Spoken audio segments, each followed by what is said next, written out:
عن ابی ہریرہ رضی اللہ تعالی عنہ قال قال رسول اللہ صلی اللہ علیہ وسلم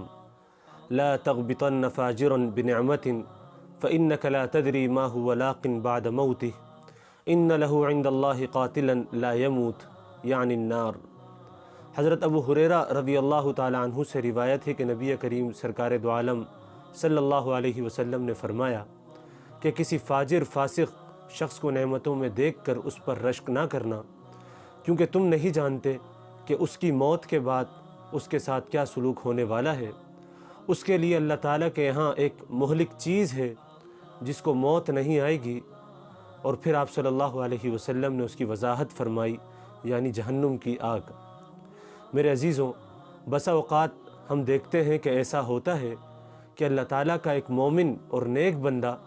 جو اس چند روزہ امتحانی دنیا میں تنگی اور تکلیف کی زندگی بسر کر رہا ہوتا ہے، جب وہ کسی بدکار اور فاجر انسان کو دیکھتا ہے کہ وہ ٹھاٹھ کے ساتھ عیش و آرام کی زندگی گزار رہا ہے، تو شیطان اس کے دل میں مختلف قسم کے وسوسے ڈالتا رہتا ہے۔ انہی وساوس میں سے کم یہ وسوسہ اس کے دل میں ڈالتا ہے کہ جب وہ اس فاسق کو اور اس فاجر انسان کو نعمتوں میں دیکھتا ہے تو اس کے دل میں یہ رشک پیدا ہوتا ہے، یہ حسرت پیدا ہوتی ہے کہ یہ شخص نافرمان ہو کر بھی کتنا عیش و عشرت کی زندگی گزار رہا ہے اور اس کے پاس کتنی نعمتیں ہیں۔ یاد رکھیے کہ یہ رشک ہونا اللہ تعالیٰ کی بہت بڑی ناشکری ہے۔ لہٰذا آقائے نامدار محبوب کل جہاں سرکار دو عالم صلی اللہ علیہ وسلم نے لوگوں کو تنبیہ فرمائی کہ جو لوگ ایمان اور عمل صالح کی نعمت سے محروم ہیں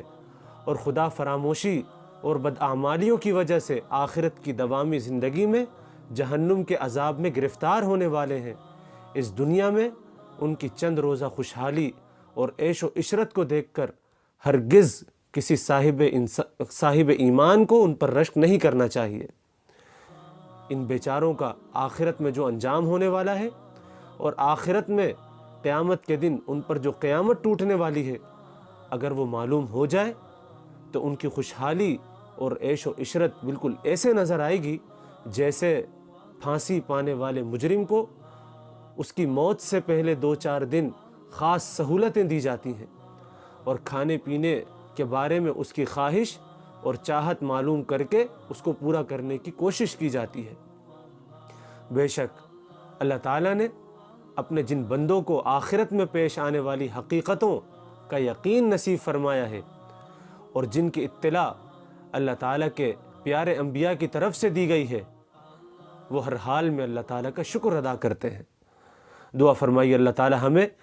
ایمان کامل عطا فرمائے اور اپنے شکر گزار بندوں میں ہمارا شمار فرمائے۔ وآخر دعوانا ان الحمد للہ رب العالمین۔